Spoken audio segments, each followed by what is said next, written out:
Ekisinde kya MK project ekikulemberwa General muhoozi Kainerugaba kikyusiddwa erinnya nga kituumiddwa the Patriotic League of Uganda era ng'olunaku olwaleero ekisinde kino ekijja kitongozeddwa wali ku kitebe kyabwe ekisangibwa e Naggulu mu Kampala. Omukolo guno gukulembeddwamu ssentebe wa NRM mu buvanjuba bw'eggwanga lino nga ye Captain Mike Mukula nga gwetabiddwako ababaka ba Paalamenti, bassentebe ba zi disitulikiti, bammeeya kw'ossa n'abakulembeze abalala wamu n'abawagizi ba General muhoozi okwetooloola eggwanga lyonna. Captain Mike Mukula ategeeza nti Uganda si kyakugezesebwa eri buli omu ayagala okukulembera n'akukulumira ab'oludda oluwabula gavumenti olw'okuttattana erinnya lya Uganda mu mawanga amalala. Uganda is not a stage for you to come in and say what you want, do what you want. It is not an experiment to govern Uganda. It costs life.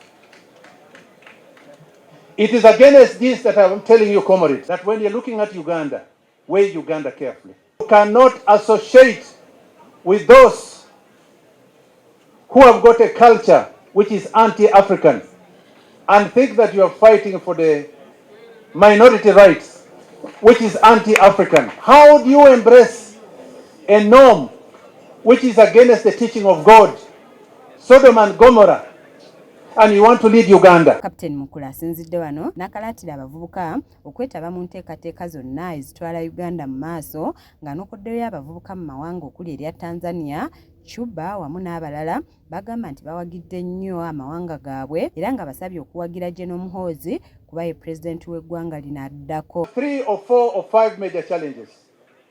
Poverty among the youth mainly, unemployment, youth unemployment. 3, service delivery. 4, corruption. And 5, effective management of government. That can be done by you, the generation that we are launching today. Ne Minister Frank Tumwebaze nga y'omu ku beetabye ku mukolo guno asiimye General muhoozi era n'amutendereza olw'okulwanirira eggwanga lino nga y'ensonga lwaki bavuddeyo ne bamwegattako bamuwagire. Hear people saying, how can a soldier be in politics? It is you who put him in politics. Nobody put him in politics. When this man chose to serve his country as an LDU, he was abused by the political actors, you know them, big people, isn't it? He kept quiet. When he became a second lieutenant, he was targeted. They are grooming him. He kept quiet. So now that you have invited him to your politics, why are you worried about him? Mu ngeri y'emu ne baminisita kw'ossa n'ababaka ba Paalamenti abeetabye ku mukolo guno baweze nti bagenda kuwagira General muhoozi mu kulonda okwa 2026 bwe tunaaba tulonda omukulembeze w'eggwanga lino.